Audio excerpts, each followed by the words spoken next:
Assalamualaikum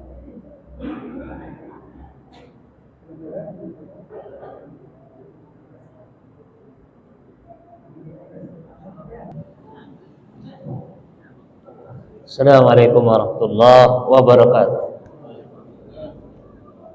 Alhamdulillah, salatu wassalamu ala rasulillah. Allahumma salli ala Muhammad wa ala alihi wa sahbihi rasulillahi ajma'in. Baik, kita lanjutkan insyaallah kajian kita malam hari ini, mengambil faedah dan pelajaran dari kisah para nabi. Karena di dalam kisah-kisah mereka, kata Allah, la ibratil ulil albab, ada pelajaran-pelajaran bagi orang yang memiliki akal. Faqsasil qasasa la'allahum yatafakkarun, ceritakanlah kepada mereka kisah-kisah agar mereka berpikir. Di situ banyak kali pelajaran dan faedah yang bisa kita ambil, yang itu bukan teori tapi praktis. Kalau kita belajar dari kisah, maknanya kita belajar praktek, bukan teori. Karena itu sudah dipraktekkan dari kisah itu, sesuatu yang sudah dipraktekkan oleh orang-orang terdahulu. Ada yang baik, ada yang buruk. Beda dengan teori, penelitian-penelitian. Itu kadang teori penelitian, membuat sampel umpamanya. Itu kadang, makanya kalau penelitian itu bisa benar bisa salah. Tapi kalau kita mengambil dari kisah-kisah yang terdahulu, itu memang kisah nyata yang itu sudah dilakukan oleh mereka, sehingga kita bisa mengambil pelajaran dari kisah mereka tersebut. Baik, berarti sekarang kalau secara urutan, Allah mulai biasanya Nabi Nuh, kemudian ada Nabi Saleh, ada Nabi Hud, ada Nabi Saleh, kemudian Nabi Ibrahim, ada Nabi Lut, baru Nabi Syuaib, dan seterusnya. Dan kita sudah bercerita kisah Nabi Nuh alaihissalam, kemudian Nabi Hud, Nabi Saleh. Berarti kita masuk kisah Nabi Ibrahim alaihissalam. Kisah Nabi Ibrahim ini tidak bisa satu pertemuan, karena banyak. Jadi ada dalam surat, ada beberapa surat, ada surat Al-Baqarah, ada surat Ibrahim, ada surat Ash-Shara, As-Saffat, kemudian ada surat An-Najm, dan banyak surat-surat yang lain yang Allah Subhanahu wa taala ceritakan. Ada surat Al-Anbiya, surat Al-Anbiya juga ada surat Al-An'am. Banyak cerita-cerita kisah Nabi Ibrahim ini. Makanya kita tidak bisa selesai pertemuan satu pertemuan, tidak, mungkin dua atau tiga. Oke? Baik. Siap? Siap?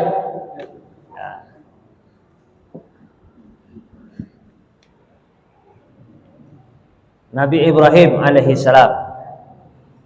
Nabi Ibrahim alaihissalam, kalau secara silsilah tentu dari jalur Nabi Nuh semua, tapi Ibrahim bukan Arab. Nabi Ibrahim bukan Arab. Hanya saja dia memiliki dua orang putra.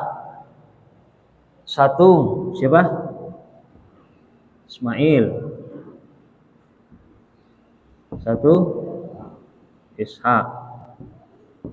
Nah, Ismail ini nikah dengan suku Jurhum, itu Arab asli.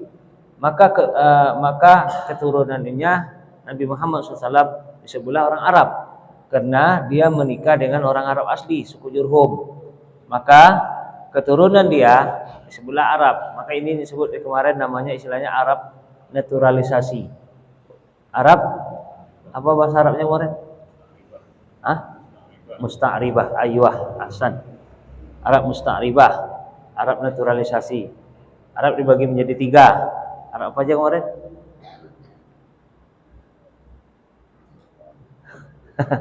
Lupa tempatnya. Arab apa aja kemarin? Arab apa aja kemarin? Hah? Enggak, Arab apa aja? Kan Arab dibagi menjadi 3 dari keturunan Sam.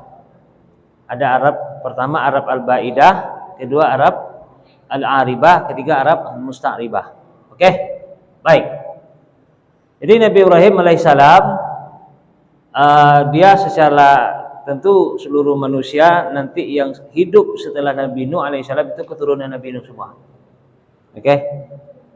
Namun perlu kita ketahui bahwasanya Nabi Ibrahim alaihissalam dia bukan orang Arab. Dia bukan orang Arab, dia Ajami. Oke? Kemudian Nabi Ibrahim alaihissalam ini dia seluruh nabi yang datang setelahnya itu dari jalur Nabi Ibrahim alaihissalam semuanya. Seluruh nabi yang datang setelahnya maka keturunan Nabi Ibrahim. Maka beliau ini disebut dengan pertama Abul Anbiya.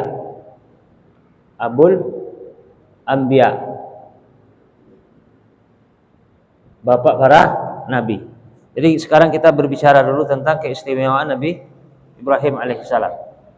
Disebut dengan bapak para nabi. Karena nabi yang datang setelah Nabi Ibrahim itu dari keturunan Nabi Ibrahim. Maka dia disebut dengan Abul Anbiya.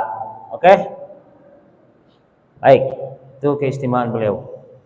Kemudian Nabi Ibrahim alaihissalam masuk kategori ulul azmi minar rusul. Ulul azmi. Ulul azmi. Oke? Ulul azmi itu nabi yang lebih tinggi levelnya dibandingkan nabi-nabi yang lain.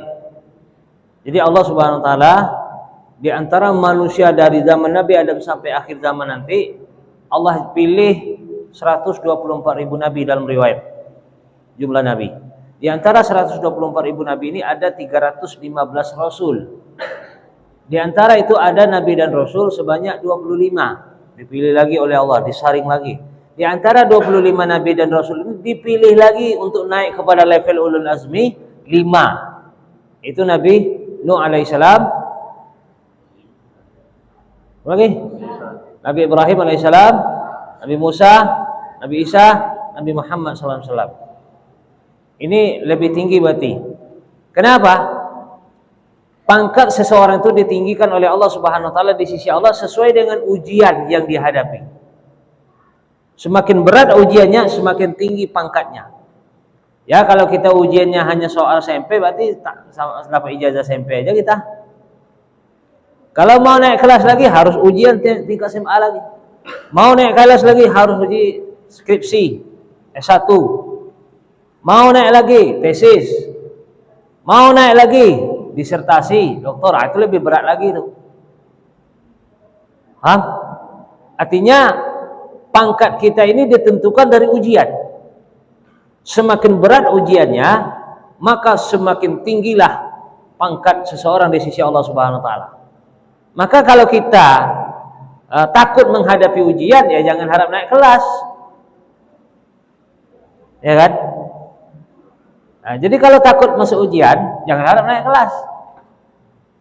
Kita harus siap menghadapi ujian itu. Ya makanya memang ujian itu sebenarnya Allah Subhanahu wa taala itu kan lebih tahu ya. Dia memberikan soal sesuai dengan kelasnya. Ibaratnya seorang guru, dia ngasih soal itu sesuai dengan tingkatnya. Benar enggak? Umpamanya guru kelas 1 kasih soal kelas 1. Benar enggak? Guru kelas 2 kasih soal kelas 2. Benar? Guru kelas 3 kasih soal nomor 3. Kelas 3. Benar enggak? Benar kan? Oke. Seorang guru seperti itu. Nah, Allah Subhanahu wa taala juga begitu. Memberikan soal sesuai dengan tingkatnya. Maka kata Allah, la yukallifullahu nafsan illa wus'aha. Allah tidak membebankan kepada orang itu kecuali sesuai dengan kemampuannya. Artinya apa? Dia kasih soal itu sesuai dengan kemampuan kita. Dia lebih tahu batas kemampuan kita. Jelas? Nah, cuman perhatikan ini. Umpama guru dia ngasih soal kelas 1. Benar nggak? Guru itu ngasih soal kelas Satu, akan tetapi di antara kelas 1 katakanlah ada 30 orang kelas 1. 30 orang kelas 1. Di antara 30 tadi beda-beda nggak nilainya? Beda-beda nggak? Oke, kita ambil 5 besar umpama. Dari 30 kita ambil 5 besar. Itu nilai yang terbaik. Katakanlah begitu. Paham ya? Oke. Kenapa terjadi selisih nilai? Tergantung persiapan orang masuk ujian itu. Nah, enggak? Jadi kalau dia persiapannya matang, bagus betul dia pokoknya dia serius belajar, bisa dia masuk 5 besar. Ada orang kadang nggak siap, dia nggak belajar, sehingga kadang-kadang dari 30 orang dapat nomor 3 terakhir, masuk nomor 3 terakhir. Paham? Artinya kita ini diuji oleh Allah. Sebenarnya kadang-kadang soal itu udah memang level kita dikasih oleh Allah, tapi karena kita nggak ada persiapan, nggak ada ilmu di situ, nggak ada pertolongan dari Allah Subhanahu Wa Taala, makanya kadang kita nggak lulus ujian. Nah, nggak? Padahal kita tuh diuji berbagai macam bentuk. Kata Allah, Alif Lam Mim, ahasiban nas ayyutraku ayyaqulu amanna wa hum la yuftanun. Kata Allah, apakah kami biarkan manusia itu berkata saya beriman sementara mereka belum diuji? Kata Allah, enggak. Artinya kalau mau dikatakan orang beriman harus diuji dulu. Ada orang takut menghadapi ujian ini. Bahkan di ayat berikutnya surat Al-Ankabut tersebut, Allah SWT mengatakan bahwasanya manusia itu ja'ala fitnatan nas ka'azabillah. Mereka kadang fitnah manusia itu lebih mengerikan dari azab Allah. Ada sebagian manusia itu, kata Allah, mereka itu ketika ada fitnah-fitnah dari manusia itu lebih mengerikan dari azab Allah. Paham? Ada nggak orang beranggapan seperti itu? Ada orang takut dicaci maki, takut diusir dari kampung, takut dikucilkan di masyarakat. Jadi seakan-akan lebih mengerikan daripada azab Allah. Nanti kita bahas bagaimana kisah Nabi Ibrahim nanti. Bagaimana dia diusir oleh bapaknya, bagaimana diusir oleh kampungnya. Tapi kita enggak selesai satu pertemuan ini. Oke? Enggak selesai satu pertemuan. Tapi ini nanti ada di situ. Jadi Nabi Ibrahim itu bapaknya sendiri yang mengusir dari rumah. Terbayang enggak itu? Ujian. Bapak sendiri yang ngusir. Enggak tanggung-tanggung itu, bukan orang lain. Kalau orang lain ngusir dari kampung amal lah, tapi kalau bapak sendiri itu yang berat. Kemudian diusir oleh bapaknya, orang sekampung yang mengusir lagi. Nah, nanti dia kan di Babilonia kan. Dia asal dari Irak. Ada Irak. Sini ada katakanlah Babil. Babil tuh kalau bahasa Latinnya Babilonia. Karbala, di atas ini ada Turki, ada Harran, di sini di atas nih ada Harran, ada Turki dan seterusnya. Oke? Dia diusir juga di kampung. Makanya di dalam surah Al-Ankabut tadi kata Allah, ja'alu fitnatan nasi ka'adzabillah. Mereka menganggap ujian dari manusia itu kadang lebih dahsyat seakan-akan dari azab Allah. Makanya kadang orang lebih ngeri fitnah manusia daripada fitnahnya azab Allah. Oke, baik. Ulul azmi minar rusul. Oke ya, masuk dia level. Kemudian, nah, berarti kan ini kelebihan Nabi Ibrahim nih. Ulul azmi minar rusul. Nah, baik. Khalil apa artinya Khalil? Sebagaimana firman Allah, wattakhadallahu Ibrahim khalila. Dalam hadis, innallaha attakhadhani khalilan kama attakhadha Ibrahim khalila. Kata Rasulullah SAW, sesungguhnya Allah mengangkat saya, menjadikan saya sebagai kekasih Allah, sebagaimana Allah menjadikan Ibrahim sebagai kekasih Allah. Wattakhadallahu Ibrahim khalila. Allah menjadikan Nabi Ibrahim itu sebagai kekasih Allah. Jelas? Khalil itu kekasih. Al-khullah. Dalam bahasa Arab al-khullah itu kekasih.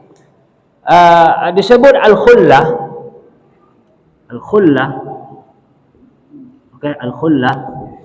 Disebut al-khullah itu derajat cinta yang tinggi. Jadi cinta itu kan bertingkat-tingkat. Ada cinta bertepuk sebelah tangan. Ada? Ada? Ada cinta bertepuk sebelah tangan ada?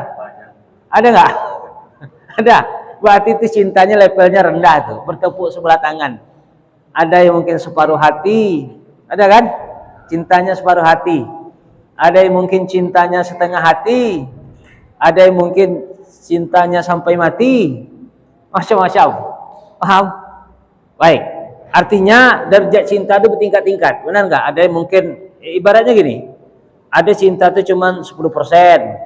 Ada cinta itu cuma 20%. Ada cintanya 30%, gitu kan? Ya enggak? Benar enggak? Ikhwan. Oke. Baik. Nah, jadi al-khullah itu derajat cinta yang tinggi. Berarti level cintanya enggak 30% lagi, enggak 50% lagi. Paham? Jadi Allah cinta kepada Nabi Ibrahim, Allah cinta kepada Nabi Adam, Allah cinta kepada Nabi Nuh, Allah cinta kepada Nabi Isa, Nabi Yakub dan banyak-banyak nabi, bahkan cinta kepada hambanya. Akan tetapi lebih lagi kepada Nabi Ibrahim dibandingkan dengan yang lain. Wadah? Wadah? Baik.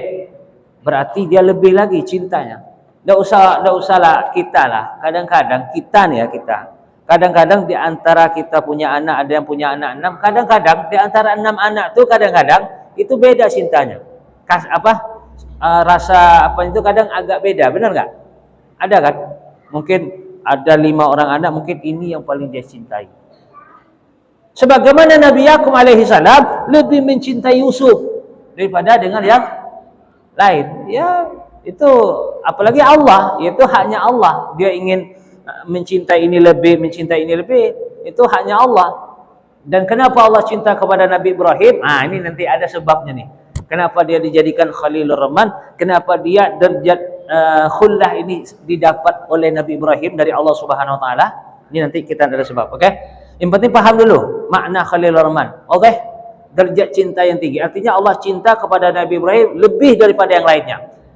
Jadi disebut Khalilur Rahman. Jadi di antara 5 ulul azmi minar rusul, Allah pilih lagi 2, namanya Khalilain. 2. Paham? Kan ada 5 ulul azmi. Ini 5 orang kan?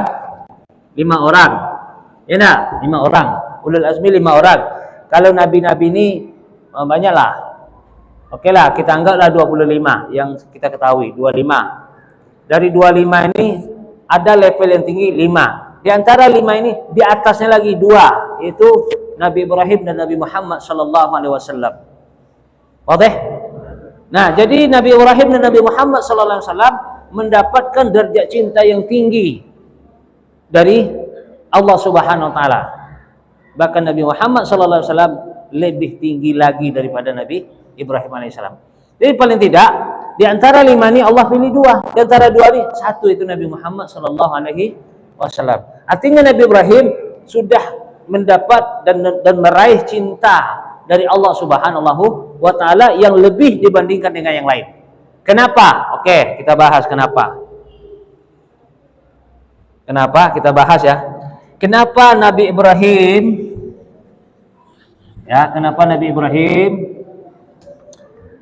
meraih khullah? Kenapa Nabi Ibrahim meraih cinta dari Allah Subhanahu wa taala yang lebih dibandingkan dengan lain? Satu. Karena dia diuji dengan perkara-perkara yang dicintai ya. Oke, Anda ulangi. Nabi Ibrahim meraih cinta yang lebih dari Allah Subhanahu wa taala karena dia diuji oleh Allah dengan perkara-perkara yang dicintai. Apa? Satu. Yaitu dia diuji berpisah dengan anak.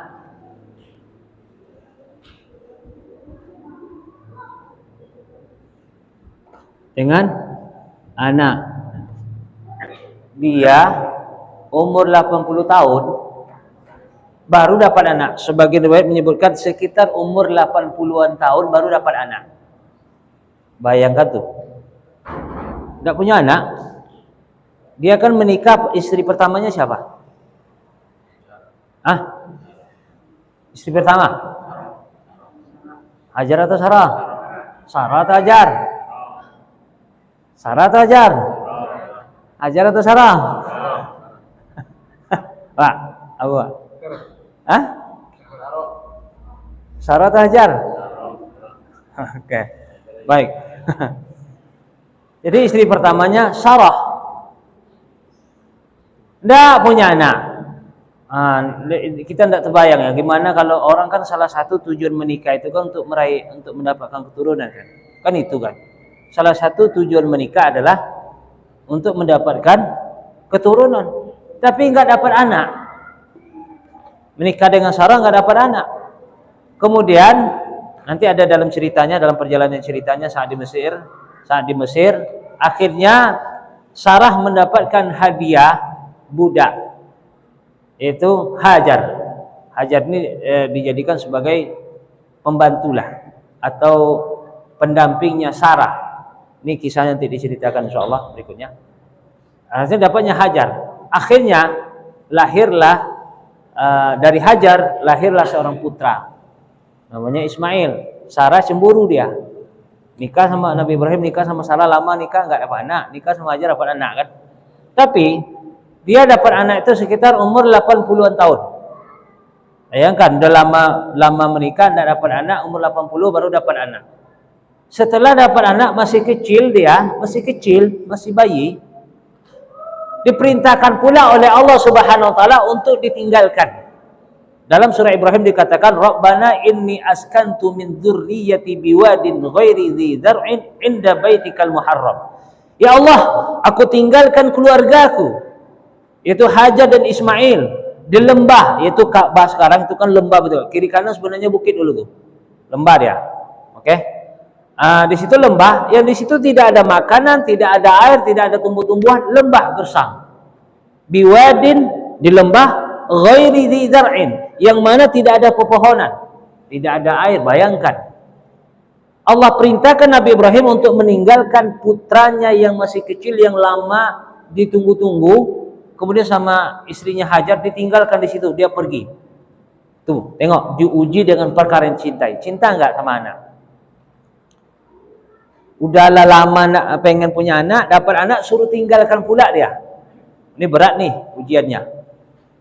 Suruh tinggalkan keluarga, suruh tinggalkan anak. Ditinggalkan bukan pula di tempat yang nyaman, hotel enggak, tapi enggak ada makanan, enggak ada minuman. Subhanallah. Tapi diuji oleh Allah. Dia lebih memilih cinta kepada Allah atau kepada anaknya? Atau kepada istrinya? Jelas? Diuji dengan perkara yang dicintai oleh Allah. Makanya kenapa dia dapat khalil? Satu.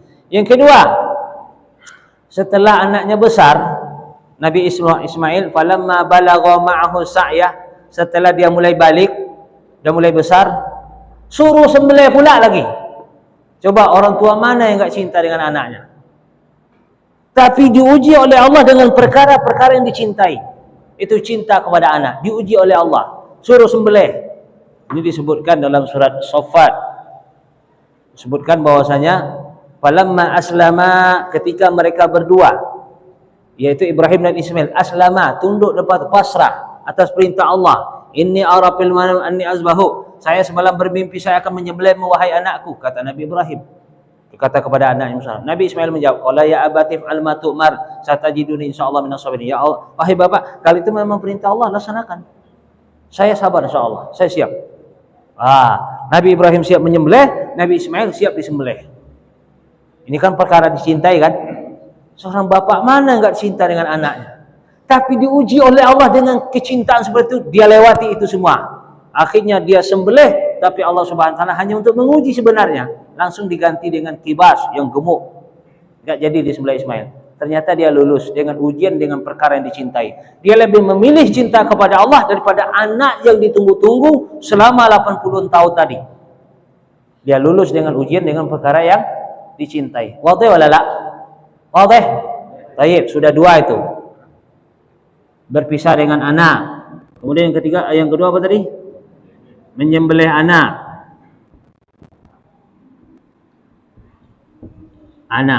Oke.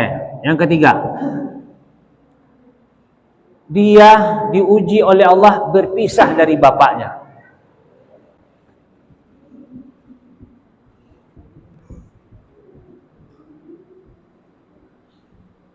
dari bapaknya. Coba perhatikan. Apa kata Allah? Nanti kita di ceritanya akan kita ceritakan, insyaallah. Kata Allah dalam surat Maryam, kata bapaknya, "Ya Ibrahim, la illam tantahi la arjumannaka wahjurni maliya." Hai Ibrahim, kalau kamu tidak berhenti berdakwah, kamu pergi dari rumah ini, tinggalkan saya. Dia pergi meninggalkan bapaknya. Coba, anak siapa yang enggak sayang sama bapaknya? Ini kan perkara yang dicintai kan? Perkara yang dicintai. Diuji oleh Allah. Dah, tinggalkan bapakmu. Pergi dia meninggalkan bapaknya demi cinta kepada Allah Subhanahu wa taala. Jelas? Dia pergi. Qala salamun alayka sa'astaghfiru laka rabbi. Baiklah, selamat atas engkau wahai bapak. Saya hanya bisa mohon ampun kepada Allah. Akhirnya Allah larang Nabi Ibrahim mohon ampun kepada Allah untuk bapaknya. Kena cinta. Bahkan nanti di akhirat nanti, dalam hadis disebutkan di akhirat nanti bahwasanya, ya Rabb, kata Nabi Ibrahim, wahai Allah, innaka qad wa'adtani, sesungguhnya engkau telah menjanjikan kepadaku dengan janji yang benar. Dan engkau berjanji kepadaku tidak menghinakan aku di hari kiamat nanti. Kata Nabi Ibrahim, fa ayyul khizyil min abil ab'ad, kehinaan apa yang lebih hina melainkan anaknya jauh dari bapaknya. Artinya Nabi Ibrahim ke surga, bapaknya ke neraka. Menurut Nabi Ibrahim, kan Allah berjanji kepada Nabi Ibrahim bahwasanya Allah tidak akan menghinakan Nabi Ibrahim di akhirat. Paham? Jadi Nabi Ibrahim komplain, wahai Allah, engkau berjanji kepadaku bahwasanya engkau tidak akan menghinakan saya. Tapi tidak ada kehinaan yang lebih besar bagi saya, kata Nabi Ibrahim, melainkan saya jauh dari bapak saya. Saya ke surga, bapak ke neraka. Paham? Sampai begitunya cintanya kepada bapaknya. Tadi di dunia dia ingin istighfar untuk kepada Allah untuk bapaknya, dilarang oleh Allah karena dia musyrik. Kemudian di akhirat nanti dia juga berhujjah di hadapan Allah, ingin bersatu karena dia masih sayang sama bapaknya. Tapi kata bapaknya, kata Allah, qala inni haramtul jannata 'alal kafirin, sungguhnya saya haramkan surga itu bagi orang kafir. Ya Ibrahim, unzur, wahai Ibrahim, lihat apa yang di bawah kakimu. Unzur tahta rijlaik, perhatikan apa yang di bawah kakimu. Fa idza huwa bidhibkhin, ternyata dilihat ada seperti anjing hutan. Anjing hutan yang kotor, yang jorok, kemudian dilemparkan ke neraka. Jadi Allah rubah bapaknya Nabi Ibrahim seperti anjing, dilemparkan ke neraka. Jelas? Coba sayangnya Nabi Ibrahim kepada bapaknya. Diuji oleh Allah berpisah dari bapaknya. Tapi dia siap berpisah dari bapak demi menegakkan tauhid. Bapaknya pencipta Tuhan. Pencipta Tuhan, Tuhan. Pencipta Tuhan, Tuhan, Tuhan tuh. Bukan pencipta sang pencipta alam, tapi pencipta Tuhan, Tuhan, Tuhan. Bukan satu Tuhan. Jelas? Oke. Artinya tukang buat patung. Bukan pencipta Allah, tapi pencipta Tuhan, Tuhan, Tuhan tuh. Oke? Baik. Kemudian ini perkara yang diuji oleh Allah. Perkara yang diuji oleh Allah yang ketiga, yaitu berpisah dengan bapaknya. Oke? Oke, syabab? Oke? Baik. Yang keempat, Nabi Ibrahim diuji dengan perkara yang dicintai yang keempat, yaitu diusir dari kampungnya. Coba anda tanya sama antum. Antum ada enggak rasa cinta sama kampung halaman? Ada enggak? Atau ada antum yang enggak suka dengan kampung halaman? Muak anak tinggal di kampung nih, ada? Ada? Ada yang muak dengan kampung halamannya? Hah? Ada enggak? Ada Pak Kekin? Muak tinggal di kampung ini ada? Makanya ada orang kadang mudik kan, pergi hari raya balik kampung. Kenapa? Cinta dengan kampung halaman, ya enggak? Cinta dengan kampung halaman. Ya manusia lah biasa. Makanya kadang orang memang cinta dengan kampung halaman tuh. Apalagi dia dibesarkan di situ, lahir di situ, dibesarkan di situ, bergaul dengan masyarakat di situ bertahun-tahun, SD, SMP, SMA di situ umpamakan. Kemudian dia merantau katakanlah berdagang atau bisnis semuanya umpamakan. Tentu ada ingin pulang. Artinya apa? Dia diusir dari kampung. Diusir dari kampung. Ini perkara yang dicintai. Jadi 4 perkara yang dicintai oleh Allah. Semua yang dicintai oleh Nabi Ibrahim itu diuji oleh Allah. Kamu pilih yang kamu cintai ini atau Allah?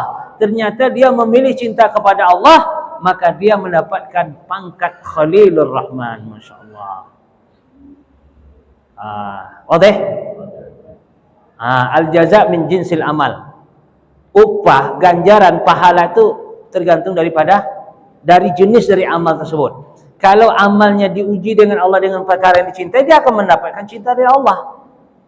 Oke? Oke, sebab? Ya. Baik.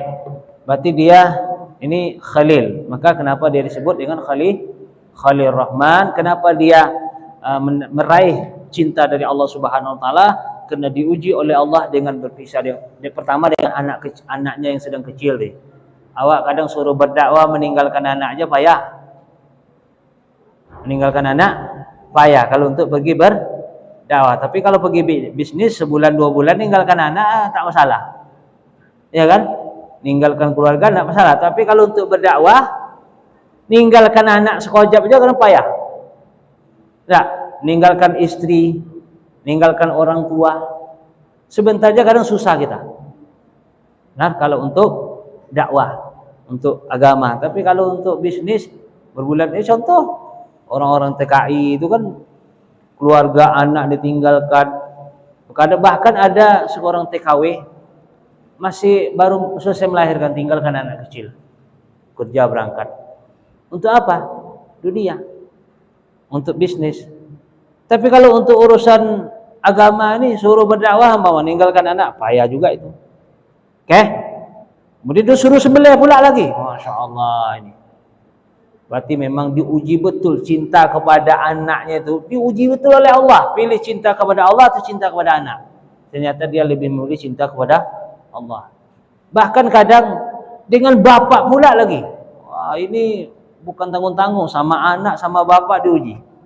Ini kan karena manusia itu secara fitrah dia lebih cinta tentu kepada anaknya karena dari darah dagingnya. Kemudian kepada bapaknya juga dari darah daging bapaknya. Dia akan cinta ke situ. Arahnya itu akan ke sana. Tapi perkara itu diuji oleh Allah. Ternyata Nabi Ibrahim walaupun demikian dia tidak menghiraukan itu, dia lebih memilih cinta kepada Allah Subhanahu wa taala sehingga dia mendapatkan gelar Khalilur Rahman. Wadah? Baik, kelebihan berikutnya. Yang keempat. Kita disuruh bersolawat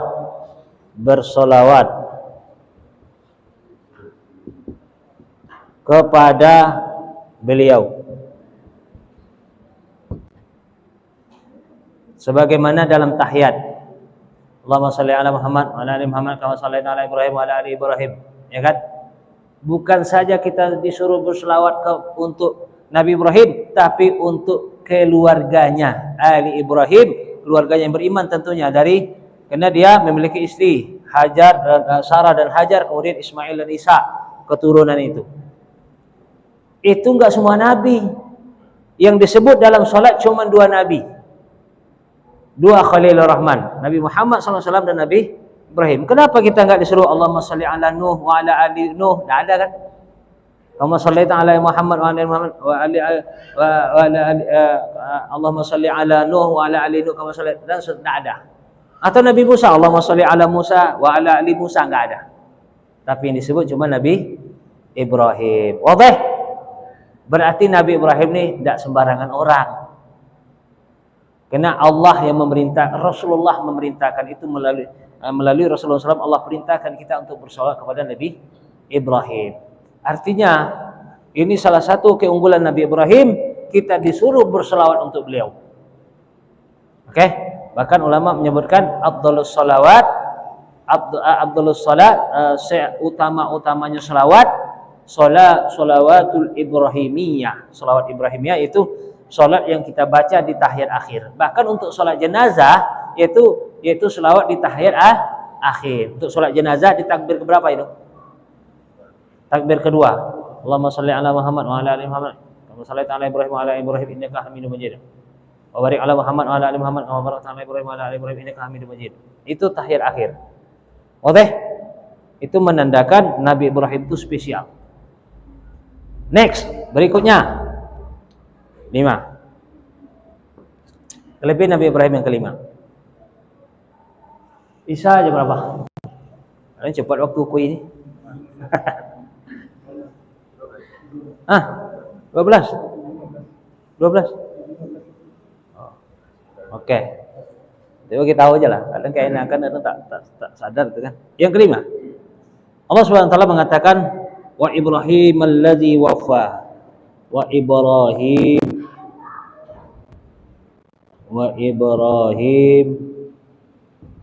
alladzi waffa. Waffa itu artinya yang selalu menepati janji. Wa Ibrahim alladzi waffa dalam surat An-Najm. Wa Ibrahim alladzi waffa artinya Nabi Ibrahim yang selalu menepati janji, yang selalu menyempurnakan janji. Coba perhatikan. Allah Subhanahu wa taala berfirman, "Wa idzi batala Ibrahim rabbuhu bikalimatin fa'atammahun."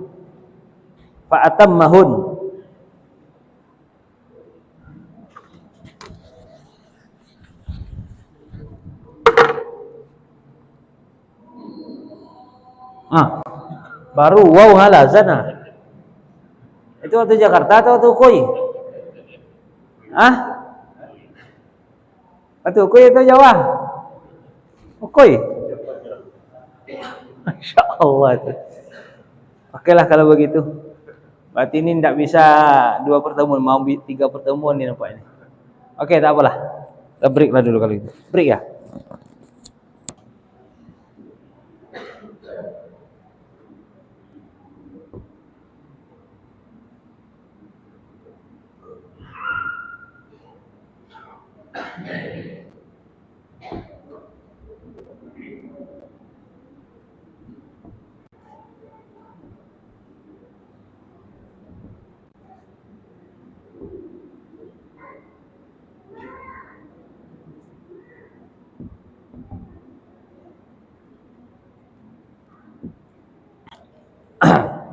Wa idzi batala Ibrahim rabbuhu. Jadi kan salah satu sifat Ibrahim, ini keutamaan Nabi Ibrahim ya. Wa Ibrahim alladzi waffa. Itu Nabi Ibrahim yang selalu menyempurnakan dan menepati janji. Nah, firman Allah, wa idzi batala Ibrahim rabbuhu bikalimatin fa'atammahun. Ketika Allah menguji Nabi Ibrahim dengan beberapa kalimat, maka dia sempurnakan. Artinya Allah perintahkan kepada Nabi Ibrahim, dia sempurnakan perintah itu. Coba perhatikan kata-kata itu. Allah perintahkan kepada Nabi Ibrahim, dia bukan sekedar melaksanakan, tapi dia sempurnakan perintah itu. Wadih lala. Umpama gini, Allah perintahkan kita sholat. Aqimus sholat kata Allah, dirikanlah sholat kata Allah. Itu yang perintah Allah kan? Oke? Allah perintahkan kita sholat. Aqimus sholat, dirikan sholat. Pertanyaannya, sudahkah kita sempurnakan perintah itu atau sekedar melaksanakan perintah itu? Nyambung wala la? Oke. Anda ulangi sekali lagi ya. Allah perintahkan kita sholat, oke? Allah perintahkan kita sholat. Apakah kita sudah sampai kepada level menyempurnakan perintah itu atau sekedar melaksanakan perintah itu? Paham? Paham? Contoh sholat tadi. Sempurna enggak sholat kita? Ya memang kita laksanakan perintah Allah. Sholat isya lah kamu kata Allah. Sholat isya kita memang, tapi apakah sempurna sholat isya itu sesuai dengan perintahnya, sesuai dengan SOP-nya? Katakanlah SOP-nya katakanlah ada 30 poin. Sholat umpama. Dalam sholat itu umpamanya ada SOP-nya ada 30 poin. 30 indikator sempurna, katakanlah begitu. Sudahkah sampai kepada level 30 poin tersebut atau belum? Ini pertanyaannya. Paham sampai di sini? Paham? Ya memang kita sudah laksanakan perintah itu, alhamdulillah. Alhamdulillah Allah perintahkan kita sholat 5 waktu. Alhamdulillah kita sudah sholat 5 waktu. Allah perintahkan kita puasa. Alhamdulillah kita sudah laksanakan puasa itu.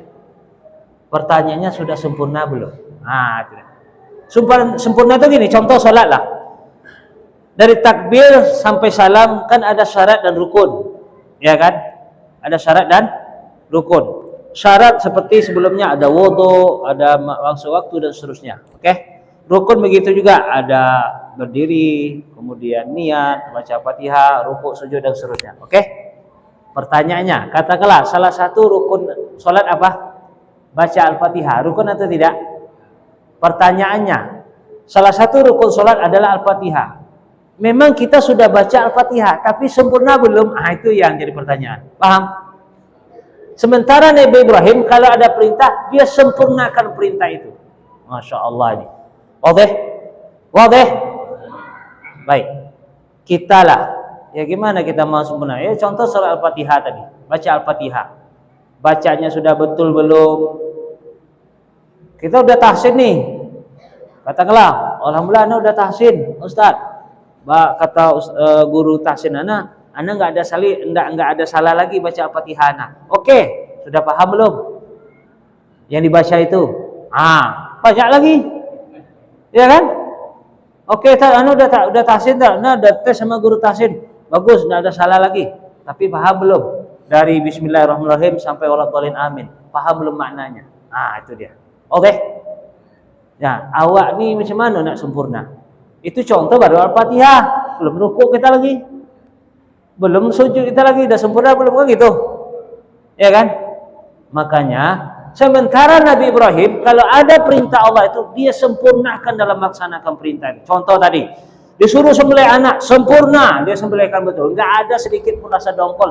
Aduh ya Allah, coba yang lain aja lah ya Allah, yang ini. Enggak. Anu udah lama mau pengen anak ya Allah, anak lahir suruh pula sembelih ya Allah. Jangan dulu ya Allah. Enggak. Sempurna. Dia memang dia ambil pisau yang tajam, memang sempurna yang menyembelihkan. Sempurna dia melaksanakan, tidak ada dongkol sedikit pun. Suruh tinggalkan Ismail di lembah, sempurna. Suruh khitan, bersunat. Suruh khitan, sebagian riwayat mengatakan dalam riwayatnya itu umur 80 tahun. Terbayang tak macam mana sunat umur 80 tahun itu? Tapi dia nak 80 tahun kalau memang perintah sunat laksanakan. Sempurna dia laksanakan perintah itu. Oke. Makanya kata Allah, wa Ibrahim allazi waffa. Nabi Ibrahim itu telah menyempurnakan perintah Allah. Maka Allah puji Nabi Ibrahim sebagai al-wafi. Al-wafi artinya orang yang menyempurnakan, orang yang melaksanakan, orang yang memenuhi janjinya, al-wafa. Orang yang memenuhi apa yang Allah tuntut dia penuhi. Bukan sekadar penuhi tapi disempurnakan. Fa'atammahun. Wadih? Wadih? Baik. Walimnya. Ini baru kita kategori sifat Nabi Ibrahim nih. Belum lagi sejarah dia debat dengan Namrud. Belum lagi sejarah dia debat dengan bapaknya. Belum lagi sejarah dia berdebat dengan kaumnya apakah matahari, bulan, bintang sebagai Tuhan. Belum lagi dia berdebat dengan Raja Mesir. Banyak lagi kita. Oke, sabar. Dipahami dulu ini dulu. Baru kita masuk ke order berikutnya. Yang keenam. Yang keenam. Wa inna min syi'atihi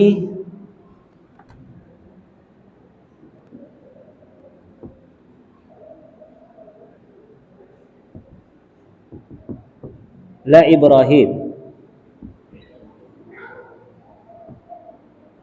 izja'a rabbahu biqalbin salim.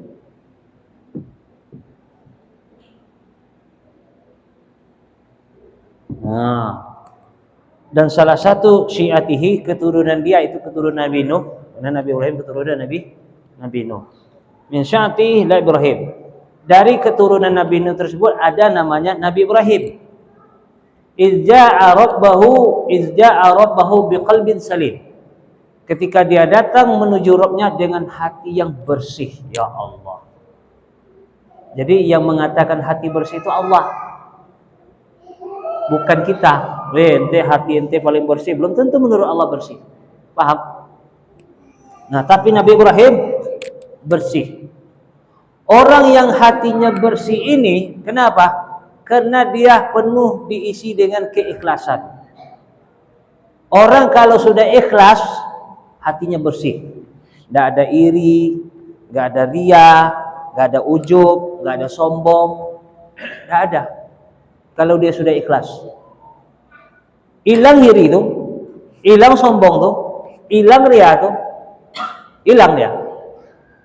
Kenapa? Karena dia hatinya ikhlas. Hatinya ikhlas. Makanya Nabi Ibrahim alaihissalam dicaci maki oleh kaumnya, diusir oleh bapaknya. Tidak ada satu kata pun yang keluar dari mulutnya. Ente begini begitu, ente kafir, ente macam, tidak ada. Bersih hatinya. Kenapa? Ikhlas. Karena Nabi Ibrahim alaihissalam kata Allah, walaqad ataina Ibrahima rusydahu min qablu wa kunna bihi alimin. Kata Ibnu Abbas, kata Mujahid, para ulama tafsir menyebutkan bahwasanya artinya Nabi Ibrahim itu diberi hidayah oleh Allah, diberi petunjuk sejak kecil. Sejak kecil. Wa kunna bihi alimin, Allah tahu dia ini berhak menjadi nabi. Kenapa? Sejak kecil dia itu memang sudah cerdas, orangnya berani, tegas. Tuh sifat Nabi Ibrahim. Ya, sejak kecil. Bayangkan di Babilonia, ya kampungnya Babilonia itu, sekampung, sekota itu musyrik semua, dia sendiri yang Islam. Bayangkan tuh, perhatikan itu, sekampung dia sendiri yang Islam, tapi dia berani menghadapi bapaknya, berani menghadapi Raja Namrud, berani menghadapi rakyatnya. Bayangkan itu menandakan apa? Orang yang sudah ikhlasnya tinggi. Kalau ikhlasnya tinggi, dia nggak ada rasa khawatir lagi mau diusir sama bapaknya, mau diusir sama masyarakatnya, nggak kisah. Ikhlasnya tinggi, paham? Wadih. Makanya Nabi Ibrahim alaihissalam, dia diusir oleh bapaknya, nggak takut dia. Diusir oleh masyarakatnya, nggak takut dia. Kenapa? Biqalbin salim, hatinya bersih, ikhlas. Orang yang hatinya ikhlas sehingga bersih, nggak ada dendam, nggak ada takut kecuali hanya kepada Allah. Nanti di dalam cerita-cerita bagaimana bersihnya hati Nabi Ibrahim ada nanti dalam cerita-ceritanya. Akan tetapi Allah mengatakan, menceritakan bagaimana bersihnya hati Nabi Ibrahim alaihissalam, sehingga nggak ada rasa iri, dia nggak ada. Kita ini masih ada iri, masih ada dengki, masih ada ujub, masih ada sombong. Kenapa? Nggak ikhlas. Karena nggak ikhlas. Rasa sombong kadang masih ada, rasa iri kadang masih ada, rasa ujub kadang masih ada.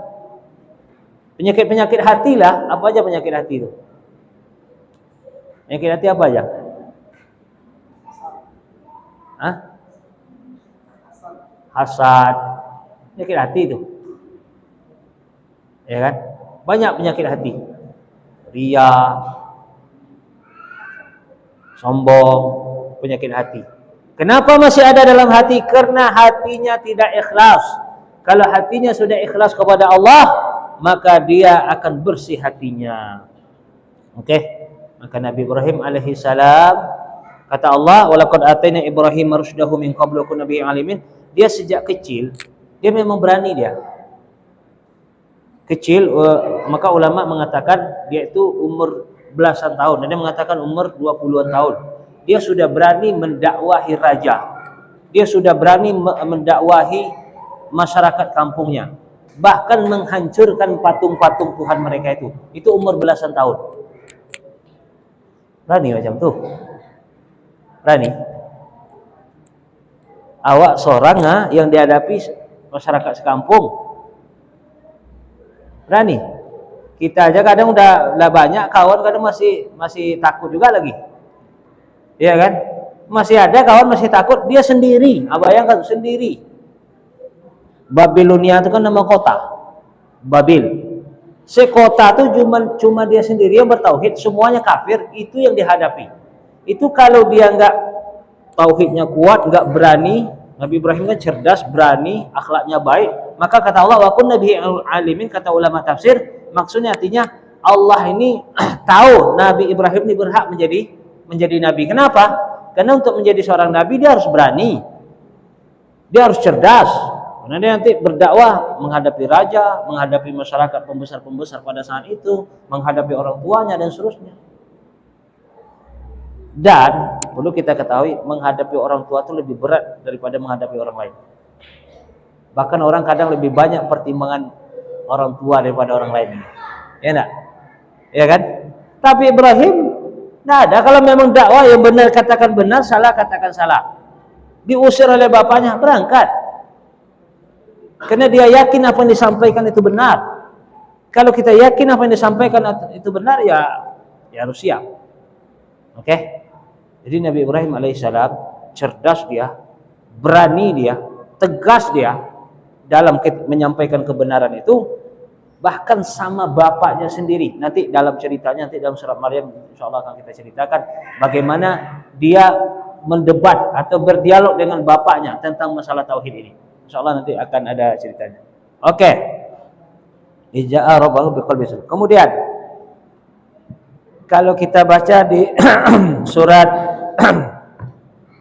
di akhir surah An-Nahl, Allah mengatakan, "Inna Ibrahim kana ummatan qanitan lillahi hanifan lam yakun minal musyrikin." Inna Ibrahim kana ummatan qanitan lillah hanifan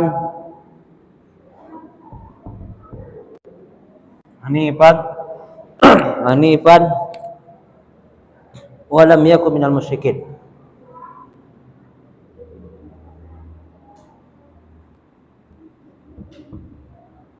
Minal musyrikin. Perhatikan, ini surat An-Nahl ya. Surah An-Nahl ayat 120, 120, 121, 123. Oke. Ini bercerita tentang keutamaan dan sifat Nabi Ibrahim. Pertama, Inna Ibrahim, kata Allah, sesungguhnya Ibrahim itu kata Allah, kana ummatan. Ummatan itu artinya Nabi Ibrahim itu ummah itu umun apa artinya umun? Umun apa artinya? Umun apa artinya? Ibu, oke. Disebut ibu kota kenapa? Ibu kota? Karena disitulah pusat pemerintahan. Sentralnya. Disebut ibu jari karena pusat kekuatan kita di ibu jari. Ya kan? Coba, antum kalau nggak ada ibu jari bisa megang apa antum? Bisa megang apa kalau nggak ada ibu jari? Coba, ada yang bisa megang? Coba pakai minum gelas pakai apa? Tanpa ibu jari. Oke ya, ya kan? Berarti ibu jari ini sentral. Nah, ummatan, Nabi Ibrahim disebut umat.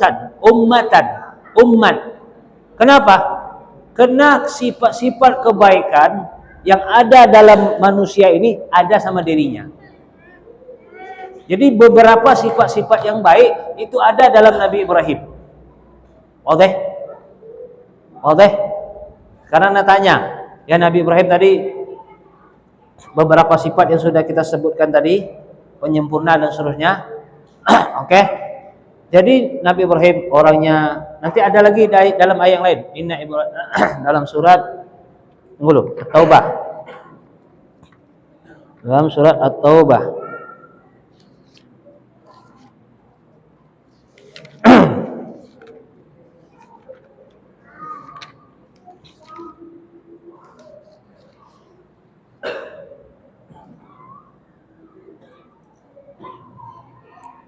Oke. Sebelum ini kita sebut terlupa nyebut sifatnya. Ada sifatnya dulu. Yang kita sebut dulu. Kita sebut sifat dulu. Inna Ibrahim, sebelum masuk sini.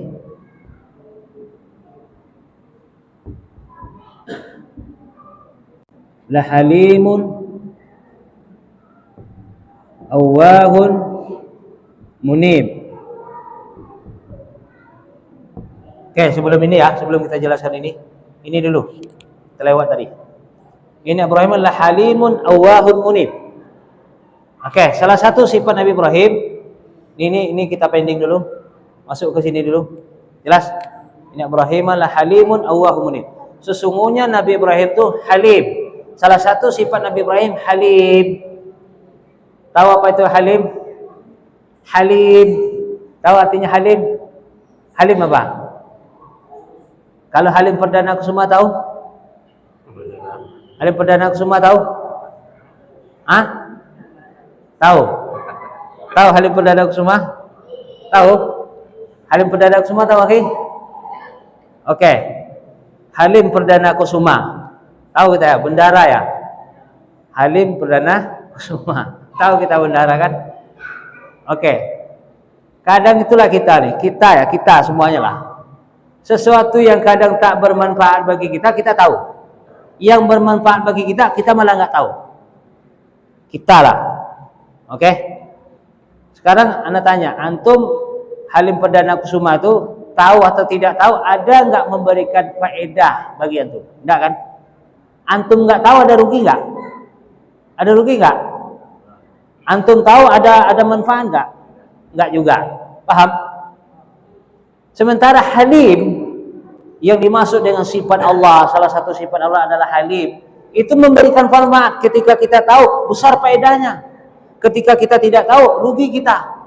Kita kadang yang ada faedah kita nggak tahu, yang tidak ada faedah kita malah tahu. Halim Perdana Kusuma tahu kita, itu bendara. Tahu kita. Seharusnya kita mau tahu atau tidak masalah bendara Halim Perdana Kusuma itu tidak ada memberikan faedah bagi kita. Kita mau nggak tahu, tidak ada mudarat, tidak ada manfaat. Tapi kalau halim kepada sifat Allah, kita memberikan manfaat, ada faedahnya. Oke, tayyib ya. Oke. Halim itu secara makna itu adalah orang yang, orang yang mampu membalas kesalahan orang lain, tapi dia tidak membalas. Wadih lala, wadih. Baik. Dalam Islam sebenarnya boleh kita membalas kesalahan orang, tapi yang setimpal. Makanya yang membunuh boleh dibunuh setimpal. Boleh membalas kesalahan orang, tapi harus setimpal. Tidak boleh melebihi. Wadih. Ini umpama gini. Umpamanya orang tumbuk kita sekali, tumbuklah dia sekali. Boleh. Dicabutnya telinga kita sebelah, cabutlah telinga dia sebelah. Boleh. Paham? Nah, umpamanya itu kan. Makanya orang membunuh hukumnya bunuh. Oke, dalam Islam. Akan tetapi kalau dia membalas kesalahan orang itu dengan kebaikan atau dia memaafkan, itu lebih baik. Paham? Dan yang lebih baik lagi adalah halim. Itu di saat dia mampu membalas tapi dia nggak membalas. Contoh, ini contoh. Umpama, nama akhi siapa akhi? Anwar Sadat. Anwar apa? Nak kira Anwar Sadat. Presiden. Oke, baik. Nama akhi siapa?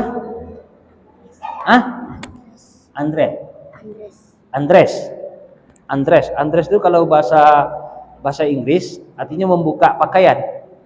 Undressing kalau bahasa Inggris. Kan enggak bahasa Inggris loh. Baik. Contoh, Andres sama Anwar. Oke? Umpama ya. Umpamanya Andres ditumbuknya Anwar sekali. Wah, hidungnya langsung keluar darah. Umpama nih. Oke? Ini umpama, jangan coba-coba ya. Oke, ditumbuk hidung berdarah. Tapi Pak Anwar dia sebenarnya mampu membalas. Mampu dia balas karena kan anak kecil. Mungkin sekali tendang terpelanting 5 meter mungkin kan. Oke. Tapi karena dia sebenarnya mampu membalas tapi dia nggak mau membalas. Udahlah nggak apa-apa ya, akhi. Dah, anak sabar. Mudah-mudahan darah ini nanti menjadi saksi di hari kiamat untuk memberatkan timbangan saya. Masya Allah, umpama kan. Oke. Artinya dia saat itu mampu membalas karena yang dibalas ini sebenarnya masih gampang dia balas. Paham kan? Oke, tapi dia lebih memilih memaafkan. Paham? Itulah halim. Beda kalau umpamanya Pak Anwar ditumbuknya ini Andres tadi, ditumbuknya Andres sekali. Kata Andres, kemudian Pak Anwar bilang, Andres maafkan Anda ya, Anda tumbuk sekali. Karena dia nggak mampu balas, daripada nanti ditumbuk sekali lagi, ialah saya maafkan. Itu bukan halim namanya. Paham? Paham nggak? Oke. Jadi saat kita mampu membalas tapi kita nggak mau balas, itu nama yang halim. Tapi kalau kita balas dengan kita masih mampu, umpamanya kita nggak mampu, seharusnya kita balas tapi nggak mampu, ya udahlah saya maafkan aja, itu bukan halim. Paham? Oke. Ya, memang dalam Islam itu kalau ada orang buat salah, boleh kita balas tapi setimpal. Jangan pula umpamanya di tumbuknya kita nggak ada apa-apa, merah nggak ada, bengkak nggak ada, kita tumbuk orang itu sampai berdarah, itu nggak boleh. Karena lebih harus sama. Paham? Umpama gini, jadi kita dikatakan umpamanya, katakanlah karena kita berjenggot, ente kambing, kamu juga kambing, itu boleh. Kena setimpal. Oke, kamu babi, kamu juga babi, masih boleh. Seimbang, kena seimbang, paham? Tapi kalau kamu babi ngesot, itu tidak boleh lagi. Karena sudah ditambah. Oke, kalau masih sama itu boleh. Tapi Islam lebih wa an ta'fu aqrabu littaqwa. Kalau kamu maafkan, bahkan kamu membalas kesalahan orang dengan kebaikan, itu lebih bagus lagi. Paham? Nah, itulah halim. Nabi Ibrahim nanti dalam kisahnya dibakar oleh orang, dibuka baju, tapi dia masih maafkan orang. Tidak mau dia balas. Diusir sama bapaknya, bukannya dia marah sama bapak, tapi dia malah mohon ampun untuk bapaknya. Berarti kata dia mampu balas. Mungkin jelas anak Nabi Ibrahim sudah besar kan, lawan bapak kan. Mungkin kalau secara fisik mungkin menang, tapi dia nggak mau balas itu. Jelas? Itu halim. Paham ya halim ya? Oke. Kemudian awah. Awah itu adalah yaitu orang yang kasir ta'awuh. Artinya kalau bahasa Arabnya orang yang selalu mengeluh kepada Allah. Kalau ada masalah, ya Allah. Karena dia takut kepada Allah, karena dia berharap kepada ya Allah. Ada masalah, ya Allah. Kalau kita apa? Aduh ma'uh. Oh ma'uh. Emaknya nih ulang. Bukan Allah. Ya tak? Ma'uh, sakit ma'uh. Emaknya nih bilang bukan Allah, tapi Ibrahim ya Allah. Itu paham? Jadi Allah itu artinya orang yang selalu mengeluh kepada Allah. Ta'awuh. Ada mengatakan juga maknanya kasir ibadah, orang yang selalu banyak beribadah. Kemudian munib. Munib itu artinya orang yang selalu berserah diri kepada Allah. Dia berserah diri kepada Allah. Ada masalah, ya, sandarkan kepada Allah, selalu kembali kepada Allah. Maka nanti dalam kisahnya saat dia istrinya Sarah ingin diambil oleh Raja Mesir, dia sholat ini. Dia sholat beribadah kepada Allah. Oke? Jadi munib artinya orang yang selalu kembali kepada Allah. Oke, ini beberapa sifat Nabi Ibrahim. Barulah kita masuk. Semuanya Ibrahim itu ummah. Ummah itu kumpulan daripada sifat-sifat yang baik itu terkumpul dalam dirinya. Maka disebut ummah, pemimpin. Kumpulan, oke? Patokan dari, makanya ada dalam Al-Quran itu disebutkan ayat yang bercerita tentang laqad kana lakum fi rasulillahi uswatun hasanah. Telah terdapat dalam diri Rasulullah itu uswah hasanah. Juga disebutkan tentang Nabi Ibrahim. Artinya untuk dijadikan suri tauladan itu Nabi. Bahkan nanti ada lagi ayat Nabi Muhammad SAW bahkan disuruh mengikut millah Ibrahim. Oke, sebab masih semangat. Kalau masih semangat kita lanjut lagi. Masih semangat? Kalau ngantuk kita break dulu. Minum kopi atau apa itu. Baik. Kalau ngantuk nanti sediakan aja kopi biar semangat. Baik. Kemudian ummah. Paham ya ummah ya? Jadi beberapa kumpulan-kumpulan sifat-sifat baik, maka dia sebagai ummah patokan. Qanitan. Qanitan itu orang yang ahli ibadah. Ahli ibadah. Disebut ahli ibadah berarti dia sering beribadah. Sekarang gini, petani berarti kerja sehari-harinya bertani. Pegawai berarti kerja sehari-harinya pegawai. Paham? Wadih? Kemudian dia disebut qanita, ahli ibadah. Ya berarti dia memang ahli ibadah dia. Paham? Ahli ibadah. Pada orang yang selalu beribadah kepada Allah Subhanahu wa ta'ala. Kemudian lillah, dia itu beribadahnya hanya karena Allah. Maka di sini lillah. Dia itu beribadah nggak ada yang dicari. Bayangkan orang sekampung, dia sendiri yang Islam. Mana ada ibadah untuk mencari muka orang? Kafir semua. Ya kan? Kalau mungkin ada orang-orang sesama Islam ibadah, ada jemaah itu 50 orang, umpamakan, itu mungkin ada ingin dilihat inilah, ingin dilihat calon menantu, ingin dilihat calon mertua. Tapi kalau semuanya musyrik, dia sendiri Islam, berarti ibadahnya memang benar-benar murni lillah. Oke? Hanifan, Hanif, apa artinya Hanif? Hanif apa artinya Hanif? Hanif apa artinya Hanif? Hah? Condong. Ya, baik. Hanif itu umpamanya kita sini posisinya. Ini tauhid. Ini syirik. Jadi yang dinamakan dengan Hanif itu condong ke tauhid. Tauhid bukan lurus, tapi condong ke tauhid. Ini syirik, ini condong ke tauhid. Selalu condong ke tauhid, tidak pernah condong ke syirik. Dia selalu menjauhi kesyirikan. Tidak ada negosiasi kalau masalah syirik dia. Mau bapaknya kalau udah musyrik udah nggak ada negosiasi.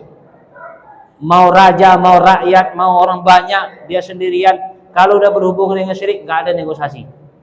Dia selalu condong. Maka kata Allah, walam yakum minal musyrikin, dan dia tidak pernah berbuat syirik. Perhatikan di sini. Tidak pernah berbuat syirik. Artinya dari kecil dia tidak pernah melakukan syirik. Allah jaga fitrahnya dari lahir sampai dia menjadi nabi, tidak pernah sedikit pun condong ke syirik pun tidak ada. Jangankan berbuat syirik, condong pun tidak ada. Oke? Orang mungkin nggak buat syirik tapi condong mungkin ada. Dia condong pun tidak, selalu condongnya ke tauhid. Oke? Inilah namanya Hanif. Lam yakum minal musyrikin. Dia tidak pernah berbuat syirik. Kemudian sifat Nabi Ibrahim berikutnya di ayat berikutnya surah An-Nahl, syakiran li an'umih. Syakiran. Oke, syakiran li an'umih. Li an'um. Perhatikan.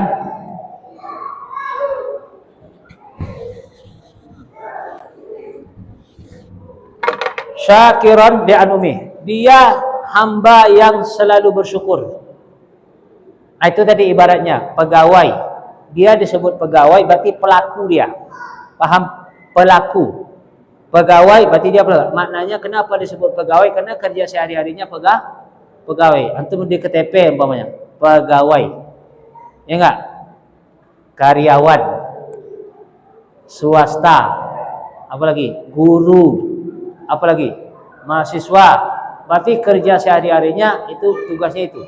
Nah, Nabi Ibrahim alaihissalam syakirun li an'umi, orang yang selalu bersyukur dan yang memuji itu hanya Allah. Perhatikan sini, li an'um. An'um itu sighah af'ul. Artinya kalau dalam bahasa Arab namanya yaitu jam'ul qillah. Jam'ul qillah itu jamak lebih dari 3 tapi enggak lebih dari 10. Paham? Namanya jam'ul qillah, jamak sedikit. Jamak tapi sedikit, maknanya nggak lebih dari 10. Jamak itu bisa sampai 100, bisa 1000 jamak juga. Tapi ada namanya jam'ul qillah, jamak yang sedikit, maknanya nggak lebih dari 10. Paham? Ini dalam bahasa Arab. Ya kalau belajar bahasa Arab insya Allah paham. Oke? Artinya an'um itu Nabi Ibrahim itu dia hamba Allah yang selalu bersyukur walaupun yang kecil, walaupun nikmatnya yang kecil. Paham? Kalau kita kadang bersyukurnya kalau dapat nikmat besar baru bersyukur. Itu pun kalau bersyukur pula. Kalau udah beli mobil baru bersyukur. Kalau mobil second enggak bersyukur. Mantap mobil. Itulah second. Second ada. Ini pula udah second kredit pula lagi. Ya kan? Tapi kalau mobil baru alhamdulillah mobil baru. Artinya apa? Kadang-kadang kita nih kalaulah nikmat besar baru bersyukur kadang-kadang. Kalau nikmat kecil enggak bersyukur. Nah, Nabi Ibrahim itu sekecil apapun dia syukuri. Kalaulah dia mensyukuri nikmat yang kecil, apalagi yang besar. Paham? Kita kalau nikmat yang besar enggak bisa dia syukuri, apalagi yang kecil. Kalau lah beli mobil Fortuner nggak disyukuri, apalagi mobil second nanti tambah tak disyukuri. Oke? Kalau lah rumahnya bagus, besar, baru disyukuri. Kalau rumahnya kontrakan nggak bersyukur ya. Ya, nah susah ini. Rumah ngontrak, anak 12, rumah ngontrak, umpama kan. Anda bersyukur ada. Ingat, kalau mampu bersyukur dengan yang kecil, insya Allah lebih besar, tentu dia akan lebih syukuri. Kalau dia nggak mampu mensyukuri yang besar, jangankan yang kecil nggak akan bisa dia syukuri, yang besar aja nggak bisa dia syukuri, apalagi yang kecil. Maka Nabi Ibrahim alaihissalam dipuji oleh Allah Subhanahu Wa Taala sebagai hamba Allah yang selalu bersyukur kepada Allah. Yang kecil dia syukuri, yang besar apalagi, gitu kan. Nah kita yang dipuji oleh Allah itu enggak semua orang. Nabi Nuh dipuji Allah, innahu kana 'abdan syakura. Nabi Nuh itu sebagai hamba yang syukur. Nabi Muhammad SAW bahkan ketika dia solat tahajud, solat malam, apa la uhibbu an akuna 'abdan syukur, aku ingin menjadi hamba yang syukur. Rasulullah itu ingin juga meraih sebagai label pangkat dari Allah sebagai tanda penghargaan hamba yang bersyukur. Kan kalau jenderal atau bupati atau apa kan ada apa tuh yang ini banyak berlapis-lapis itu. Apa nama itu? Apa nama Pak? Kan ada banyak berlapis-lapis tuh. Ada tanda penghargaan lah.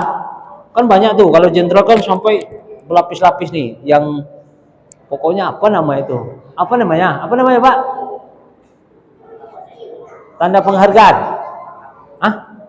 Nggak, yang di sini bersusun banyak tuh, umpamanya jabatan 5 tahun sebagai guru yang berprestasi, apa macam-macam lah, jadi banyak. Jadi kalau jenderal panglima itu kan kono ini nama pangkatnya. Jadi Nabi Nuh alaihissalam kalau ibaratnya sudah dapat penghargaan, ibaratnya hamba yang bersyukur dan nempel ya. Nabi Ibrahim juga sebagai dapat penghargaan dari Allah, hamba yang syukur. Itu tidak semua orang. Dan semua orang seperti itu ya akhi, yang diberi langsung oleh Allah itu. Beda kalau kita beli letakkan, orang nggak akan dihargai orang. Beli pangkat tempel ke sini jalan, antum di pasar dikata orang gila nanti. Tapi kalau antum dikasih sama Pak Presiden pangkat, bahkan mungkin cuman balok sini aja, balok 3 aja orang segan tuh kalau dikasih. Coba kalau pasang sendiri, orang katakan gila ya akhi. Nah, Nabi Ibrahim alaihissalam diberi pangkat oleh Allah sebagai syakiran li anumi, hamba yang bersyukur. Nabi Nuh juga abdan syakura, masya Allah. Ini sifat Nabi Ibrahim alaihissalam. Ijtaba, ayat berikutnya, ijtabahu wa hadahu ila siratim mustaqim. Karena dia berhasil meraih berbagai macam penghargaan dari Allah tadi. 1, 2, 3, ini berapa nih? 1, 2, 3, 4, 5, 6, 7, 8, 9, 10, 11. Oh, banyak dah penghargaannya. Maka kata Allah, ijtabahu, Allah pilih dia.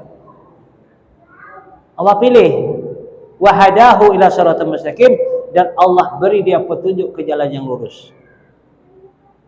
Tsumma auhayna ilaika, kemudian kami wahyukan kepada wa atainahu fid dunya, kata Allah, hasanah. Ya, jadi Allah kasih setelah dia melakukan ini, pertama ijtabahu,